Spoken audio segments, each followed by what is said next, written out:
Welcome to Foreign Affairs Focus On. I'm Managing Editor Jonathan Tepperman. It's a great pleasure to have with us today one of our own, Liz Economy, who's Director of Asia Studies here at the Council. Liz, thanks so much for joining us. I want to start by talking about the protests in Wuhan. Now, ostensibly, these are protests against a land grab in an obscure town that no one's ever heard of before, and yet this seems like a big deal. Why is this a big deal? Well, I think it's a big deal because it's really emblematic of, I think, China's greatest challenge moving forward as a modern country. And that's namely its governance system and the lack of transparency and the rule of law and official accountability within the system. And it's really not just about a land grab. I mean, frankly, this is also about rigged elections and the demands of these villagers for democracy. So it's a much bigger issue than simply another story of forced land evictions or illegal land grabs. And these protests seem like they keep happening. Is that right? I mean, there are, at most recent count, 180,000 mass demonstrations or protests in China. It's a very serious issue, the issue of social stability. And do you sense the leadership has any idea how to deal with them? Well, I think the leadership has been accustomed to treating these kinds of protests as putting out fires, right? There hasn't been much connectivity from one protest to the next. But what we've seen in the recent past is that with the advent of the internet, the Chinese government can no longer contain the news of these protests. So, villagers in other villages know about the Wuhan protests. We here in the United States know about the Wuhan protests. There's no opportunity for the Chinese government now to sort of blanket these villages, under the cover of darkness, which is what they used to do.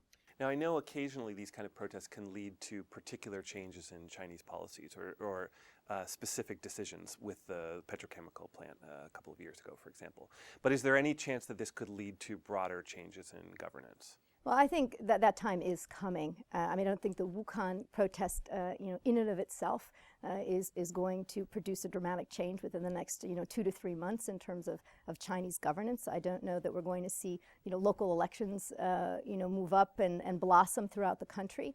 But I do think that day is coming. I think with the number of protests that are occurring, with the leadership transition that's coming down the pike in another year, I think that there is a movement afoot, a recognition that the old system of governance is not suited to the reality of what's going on the ground within the country.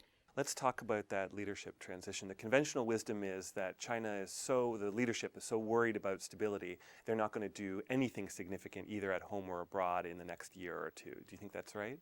Well, I think as the transition moves forward, we'll know pretty much for sure who's going to make up the top level leadership, the top 7 to 9 people within the Standing Committee of the Politburo by the summer probably of 2012, and they'll be formally inducted in the spring of 2013.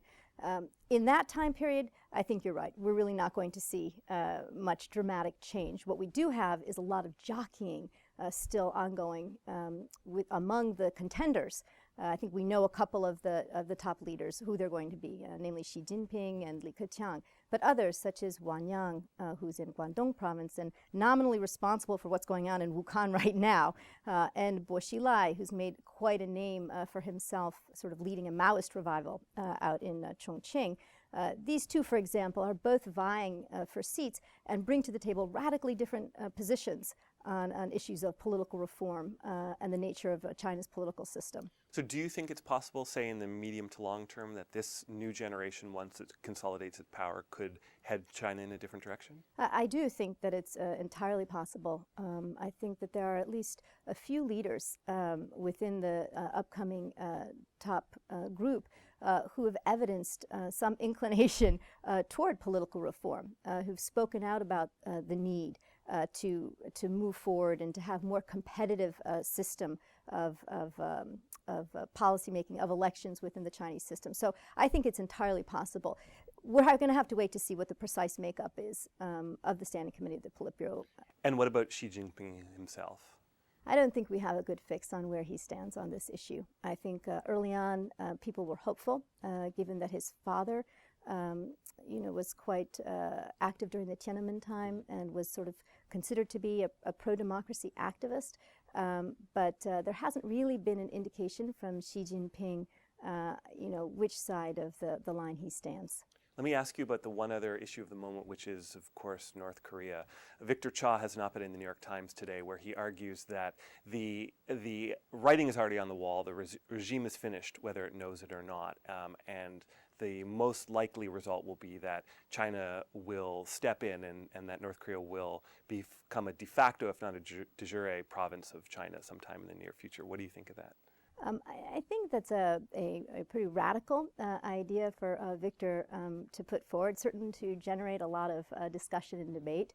I'm not quite sure I understand how exactly that would transpire. I think if we look at the trends within the region, for example, what's going on in Burma, Myanmar, I think it's equally as likely that North Korea might try something, a more radical shift in terms of opening up. I think we don't know how it's going to play out in North Korea. I think, too, you'd have to stop to consider what would be the advantages for China of actually taking over North Korea. I mean, what would China seek to gain from sort of incorporating a very, very poor, albeit has some resources, but a very, very poor country where they, speak Korean? I don't see how this would be advantageous to China. What do you think the Chinese want to happen in North Korea now? I think they want stability. I think that's what they've always wanted. They're much more concerned about stability, for example, than they are about North Korea stepping back from the nuclear brink, which has always been our priority. So as long as things remain stable, I think China will be satisfied with the sort of status quo. Well, that's all we have time for. Thanks so much for talking to us. My pleasure.